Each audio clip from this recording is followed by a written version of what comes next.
Welcome to Fireside Giants. You can tell I'm smiling. The Giants just beat the Seattle Seahawks 17-12. What a performance from this Giants defense. I got the Jabril Peppers energy all up in here. I'm so excited. And we have a lot to talk about with my friend Anthony, co-host. How are you doing, my friend, after that awesome win? How am I doing, man? I couldn't be happier right now. Let's go, man. That was a huge win. If that doesn't instill confidence in you over this coaching staff and this roster that we're building, I don't know what will. That was a hell of a game, a hell of a performance from the defense, from the coaching staff. Amazing win. Let's go, Giants. Oh, yeah. They just left their whole heart on the field for that performance. I got, like, freaky energy. I don't even know what to do with it. That's the heart they just left on the field. 12 points, okay? Seattle's offense averages over 30 points per game, and the Giants' defense held this to really 10 points because of the safety. 10 freaking points for Seattle. Just wrap your head around that. They didn't have Blake Martinez on the last drive. That pass breakup, Leonard Williams had the game of his freaking career. Yeah. The guy had 2 sacks. He now has a new personal record with 8 sacks. He actually 2.5 sacks, 8.5 sacks on the year. That's a personal record. 2 tackles for a loss, 5 quarterback hits. How much energy could you possibly have? 5 quarterback hits. The rookie, almost undrafted, last pick in the freaking draft, Tay Crowder, 7 total tackles, 1 sack. He almost had another sack. He forced it, and Leonard Williams cleaned it up. I can't even tell you. A couple incompletions for us, too. A couple he was flying around in pass coverage. Man, DK Metcalf looked like... I heard all week Parker about how DK Metcalf was so scary. He didn't seem so scary to James Bradbury, man. That guy covered him. He played that man-match coverage. He shadowed him the whole game, locked him down like it was nothing. This defense, man, it's something else. Nasty defense we got Patrick Graham for president 2024. That's all I got to say. He has Patrick my Graham. vote. He should get the Medal of Honor from the president. That's how well he performed in this game. Like, seriously, I have nothing more to say about this man, Patrick Graham. That rhymed. This man, Patrick Graham, has been unbelievable with his coaching style. The way that this defense schemed pressure against Seattle, which doesn't have a terrible offensive line. The right tackle's a joke. They had Chad Wheeler in there. But what they did to scheme pressure against this Seattle team, they had 5 sacks. Jabril Peppers even got a sack. We had him blitzing quite a few times. Darnell Holmes came off the edge a couple of times. He didn't get a sack, but he definitely had an interception. I know that much. Darnell Holmes with his first career interception. Dude, that was nice, man. That was awesome. I think that was a pass breakup by Tay Crowder, right? Dropped by Carson, tipped up by Crowder, picked off by Darnell Holmes. Man, what a play there. Just not enough you could say about the defense, man. The defense was phenomenal. 100%. I mean, we had Colt McCoy. The guy barely was even doing anything. He had just over 100 yards passing, interception. He did just enough not to destroy and ruin the game for us. Wayne Gallman, guys. Wayne Gallman is the truth. Let me break something down for you. Seattle. All aboard the Wayne train, baby. All aboard the Wayne train, baby. Like, Seattle has one of the best run defenses in the NFL. Okay, one of the best top 3 run defense in the NFL. And the Giants just ran. I think they're averaging 89.3 yards allowed on the ground. 89.3 yards allowed on the ground per game. The Giants just ran 190 yards down their throat. 190 yards. Wayne Gallman, 8.4 yards per carry with 135 yards. Okay. 135 yards. He had... Gallman's a beast, man. Just a career game for Gallman. He didn't score. Alfred Morris had 2 touchdowns. That was the difference maker for the Giants. But just unbelievable performance from this Giants team as a whole. The running game was just incredible. The defense was out of their minds, played out of their minds. This was the best defensive performance I've seen from the Giants maybe in 4 years. Yeah, since 2016. This is the best our defense has looked since 2016. No doubt about it. Couple shout-outs from the live stream, right? Shout out myself. I said if we're going to win this game, MVP is going to be Wayne Gallman. He's going to have to go crazy. And I also said in order to win this game, we're going to need a big play on the ground. Like, not just like a lot of big runs. Multiple. We need like a huge chunk play. Because we always, Jones hits those deep balls, right? But he's not in there to connect on any of those deep 40-yard passes. So we needed one huge run from Gallman, and it needed to be schemed together by Jason Garrett. We got exactly that, where they pulled 2 offensive linemen to the left side, had 3 lead blockers out in front. I think 4 lead blockers out in front. They all hit their blocks. Sprung Gallman on this huge run that had to be, what, a 50-yard run or something? Huge run right there. That was a difference-making play. And then shout out you. You said Leonard Williams was going to go off today, and hell yeah, he did. He went off. This whole defense went off. Shout out someone in the live stream. They said Xavier McKinney was going to be playing QB Spy. We talked about that for a little bit, and he was playing QB Spy early in the game. So shows how great of how knowledgeable and how great our viewers are. So shout out to all of you. And shout out to Patrick Graham and the Giants and Joe Judge, because man, Joe Judge, we are definitely headed in the right direction. You cannot convince me otherwise after this one. Yep, and even undrafted free agent Nico Lalos got in there for his 2nd turnover in 2 games. I mean, this whole team out of Dartmouth, this whole team is contributing. This is reminiscent of back in that first Super Bowl win, against the Patriots, when all of those rookies stepped up and really contributed toward that season. I'm not saying it's the same thing by any means, but I'm saying the contribution from the rookies is what I'm really referring to here. Carter Coughlin had a monster game. That dude's. Oh my God, I spoke about him. Did I not? Carter Coughlin did I not speak phenomenal. about him? I think we touched on him during the live stream. Shout out to both of us. Shout outs. More shout outs.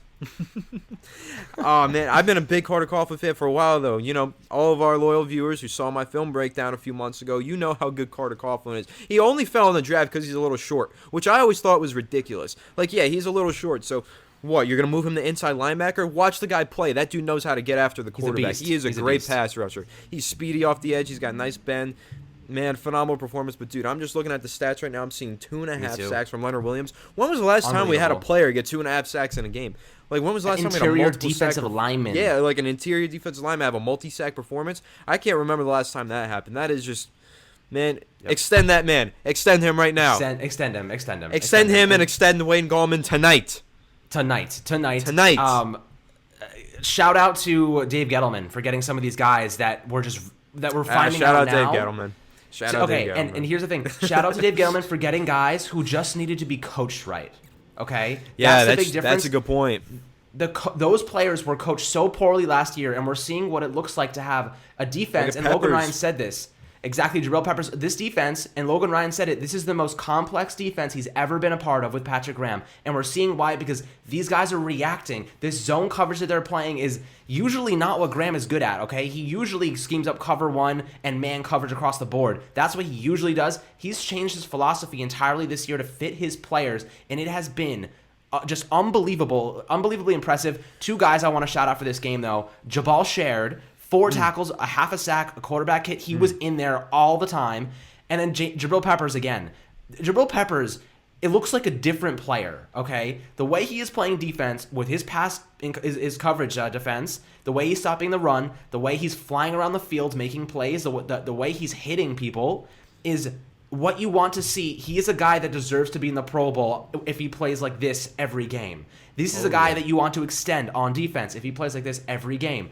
The defense right now being with the contributors of Carter Coughlin, Cam Brown, Tay Crowder, man, like I said before, a monster, Darnay Holmes, Jabal Shared, like who are these guys? Why are they playing so well? Patrick Graham, Jerome Henderson, these defensive coaches have done an unbelievably stellar job giving them really an opportunity to succeed and giving them the tools to learn the defense and adjust in game, right? The Giants are now 5-7, okay? Crazy terrible stat for you guys. The NFC East was 0-17 against winning teams before this game. They are now 1-17. And guess who has that win? The New York Football Giants beating down on the Seattle Seahawks with Colt McCoy at quarterback. If Daniel Jones is in this game, they are blowing this lowly Flea Hawk team out of the water. I think so. That is how I feel. Man. Blowing this team out of the water.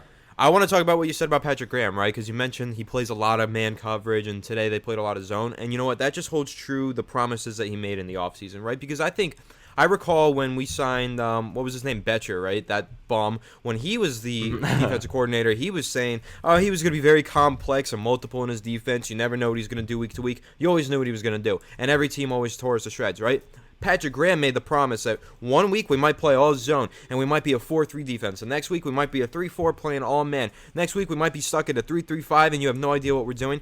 That has held so true from Patrick Graham. Every single week he has changed the scheme. They never know what's coming. Seattle had no idea what to expect from us defensively. We caught Russell Wilson and that offense completely off guard. Oh, yeah. We did mix in a lot of man coverage because we saw James Bradbury matched up on DK Metcalf, shadowing him across the field a lot. But we also saw a lot of zones in very clutch situations. That final drive, 4-man pass rush the whole way, no blitzes. That's usually a blitz situation for Patrick Graham. He said, no, we're just going to go 4-man pass rush, drop back in the zone, make them beat us. He knew that we had the talent to get it done. Every week it's something different. He's keeping all these offenses on their toes and keeping them guessing and confusing them and confusing every quarterback, even the best quarterbacks like Russell Wilson, arguably the best quarterback in the NFL. Earlier this season he was definitely playing like it. He's top 3 for sure. Totally confused him. I mean, just what a game plan defensively, what a game plan offensively. I mean, I wasn't the biggest fan of Jason Garrett's play calling in the first half, but man, the second half, he made those adjustments. He tore it up. I mean, they just started running behind Andrew Thomas in that second half, just running to that left side of the field, running behind him. Shane Lemieux putting 2 tight ends over there. You could not stop that. Wayne Gallman was picking up 8 yards per carry, 12 yards, 15 yards.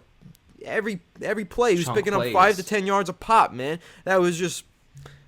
Can't say enough about this coaching staff, man. Joe Judge put together a hell of a staff this offseason. We have been seeing it week to week. It has just been phenomenal. It is the complete difference maker. You compare this to Pat Shurmur and Ben McAdoo's trashy piece of shit staffs.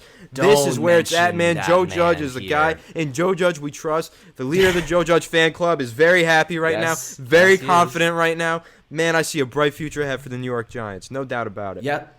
Thou who shall not be named, Pat Shurmur, will never be said in this chat again. My goodness. The energy. I can feel like a million Giants fans right now coursing through my veins. That is the energy. I can see them on Twitter. They're just so happy right now. Just so much love. So much love. And this is not a 5-7 football team. With Daniel Jones in this game, they blow Seattle out of the water. They are not the same team they were 4, 5, 6, 7, 8, 9, 10 weeks ago. They are trending upward at a monstrous rate that makes me think if they make the playoffs, they could actually win a game. That's how well this team is playing. And given they have a couple injuries, Blake Martinez, did get injured at the end of the game. I think it was a back injury. We'll see where that goes. Daniel Jones still has to make a comeback. Arizona, I think they just lost today, right? Did they lose today? They lost to the Rams, 38-28. Very beatable team. New England, man, 45-0 on the Chargers. That's ugly. But I'm just looking at these teams right now. We just barely lost to the Rams. We just barely lost to the Rams. 45-0. Yeah, good point. That's what I was gonna say. We just barely lost to the Rams, dude. This is, I don't know, man. We're getting hot at the right time, We are. That's what I'm saying. Super Bowl teams, and I'm not saying we're a Super Bowl team by any means, but what I am saying is that teams that get hot toward the end of the season push in the playoffs. They make runs. They and the thing is that the best part about this, okay, and it's actually interesting. Usually the healthiest teams are the ones that make those deep season runs. The Giants keep getting injured, but they keep getting better. So what does that tell you? It's the coaches. It is the coaching staff. It is Patrick Graham. It is Joe Judge. And the special teams is probably crap, but we'll take it where we can get it. The Giants have been very good because of our coaches and because of how well they've given our players opportunities to succeed. This is what good coaching does. Matt Patricia, okay, so everyone will say the New England coaching tree is a disaster. You don't want to take from their coaching tree. Matt Patricia never did this. Josh McDaniels never did this. Nobody I can name off the top of my head from the Patriots has ever done what Joe Judge is doing right now with the Giants, with a team of new players, new faces, new coaches, a volatile fan base, vicious fan base, a New York media market that wants to slaughter everybody in their path. I didn't even remember that we fired Mark Colombo 2 weeks ago, and that was a huge deal. That was a big problem that I thought, oh man, the coaching staff, they're in trouble. They just fired a guy. I completely forgot about that because they came out and beat the shit out of the Seattle Seahawks. Look at how good the offensive line played today, man. Look at how good the offensive line has been. Rookies scattered across the offensive line. Since they fired Mark Colombo. Correct me if I'm wrong. 0 sacks today? 2 sacks. 2 sacks? Okay. They weren't even that important. Man. Whatever, man. It was the run game. Doesn't even matter. It's the run game. Though. Look at how well we're blocking in the running game. That's a good point. It's unbelievable. Unbelievable. 4 consecutive games with 140-plus rushing yards. That is a constitute of one of the best rushing attacks in the NFL.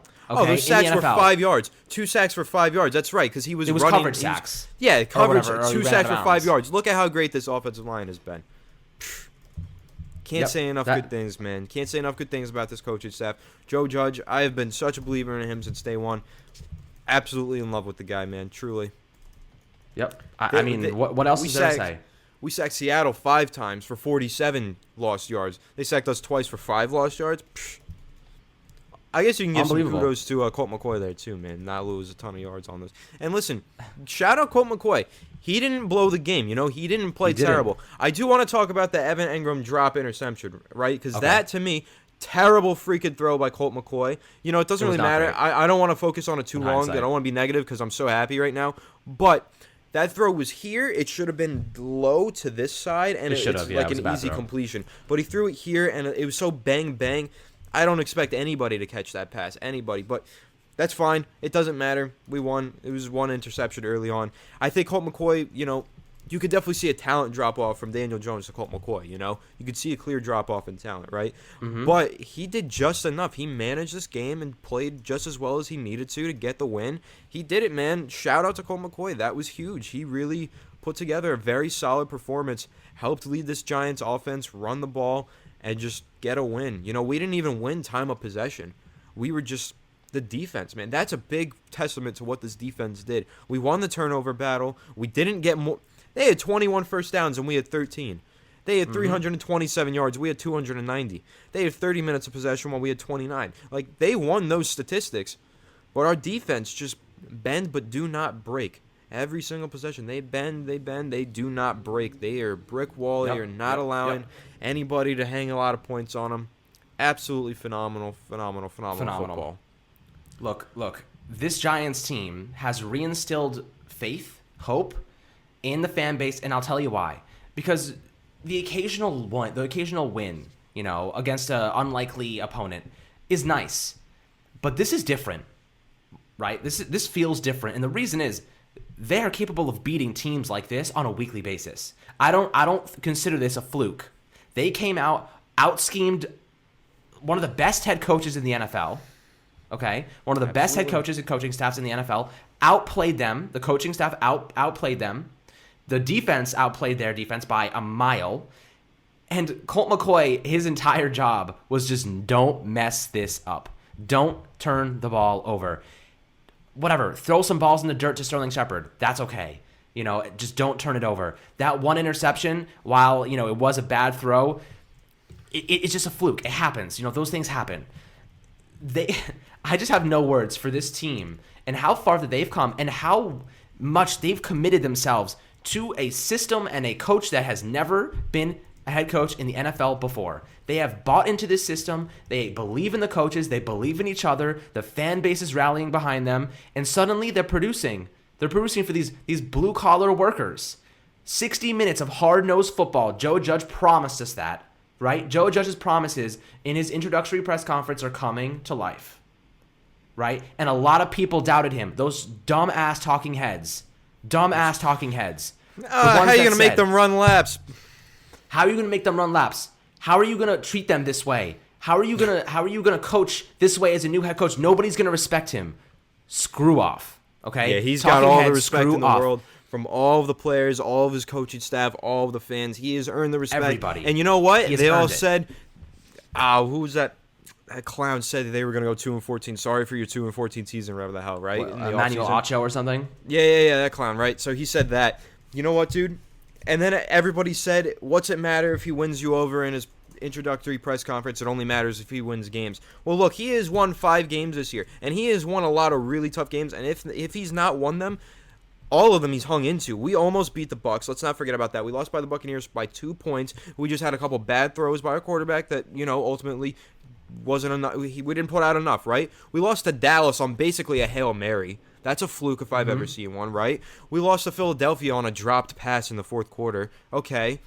The losses that we've had have not been like jarring losses where we're just outplayed or outcoached. We've just had a couple bad breaks, but now we're not having those bad breaks. We've ironed out the flaws here in the later half of the season, and we are starting to put together wins. And we are a winning team now 4 weeks in a row. We have not won 4 weeks in a row since 2016. Think about how long that is, dude. That is a long-ass time to go without a 4-game winning streak. A 4-game winning streak should not be that difficult to obtain. And apparently to Joe Judge, it isn't that difficult because he did it in his first season. Oh, man, I am just ecstatic right now. I'm through the roof, man. I'm so happy. And I'm really happy to be celebrating with all of you Giants fans and you Fireside Giants listeners and viewers on Twitter right now, because you guys are making this 10 times sweeter. This is just amazing. Grateful for the fans and, grateful for my New York Giants and for Joe Judge, my king, Joe Judge. Yep, my king, Joe Judge. And let me even make your life a little bit better. Nobody expected the Giants to win this game in Seattle, and you know what this means for us?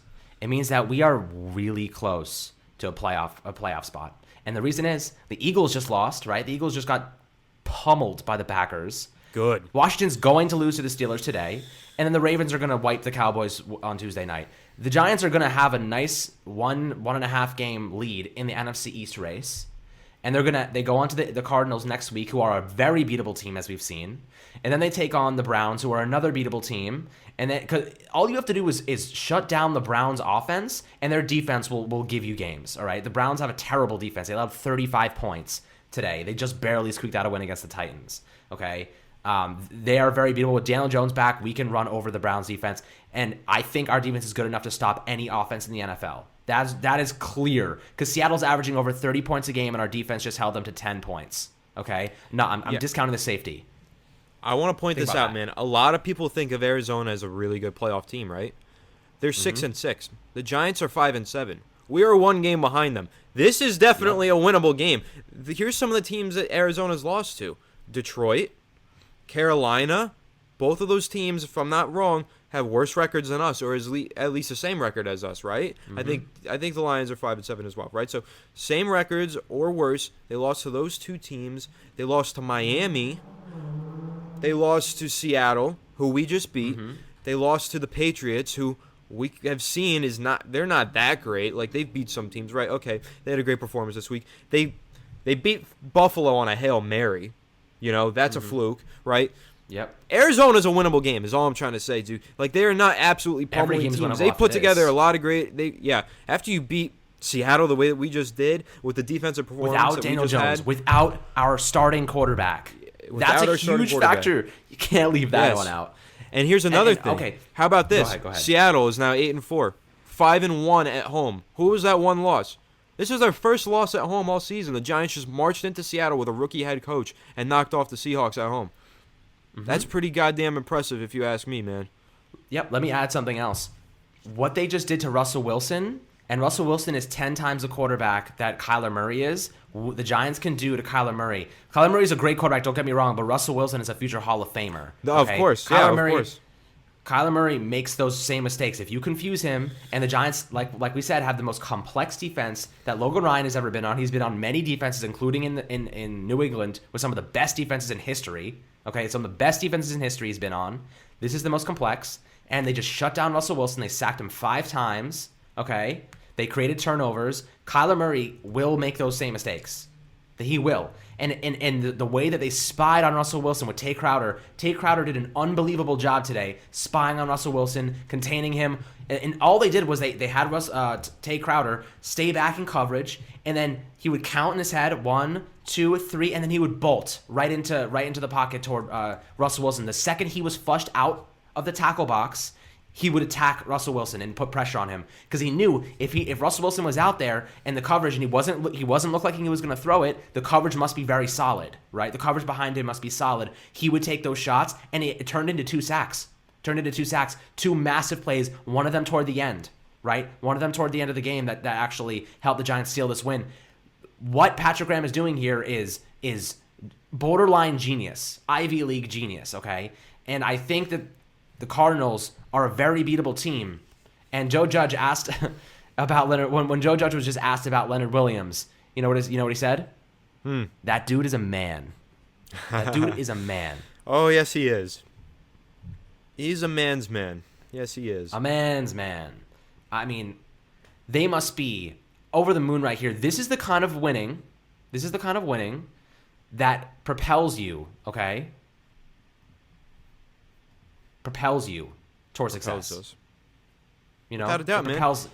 This everybody is a huge win. Success. A huge win over a solidified playoff team, a solidified one of the best teams in the NFC, right? Competing to try and get to that first seed. The Giants just knocked them off. This was a huge statement victory. This was what else could you say about it, man? This was a statement. The Giants made a big statement with this win today. Eli Manning's happy on Twitter. So we are on a roll. I'm happy too, man. We're all happy. Time to celebrate this win, and then let's hope we can focus up, get Daniel Jones healthy again, and go get another. If we could get another, man.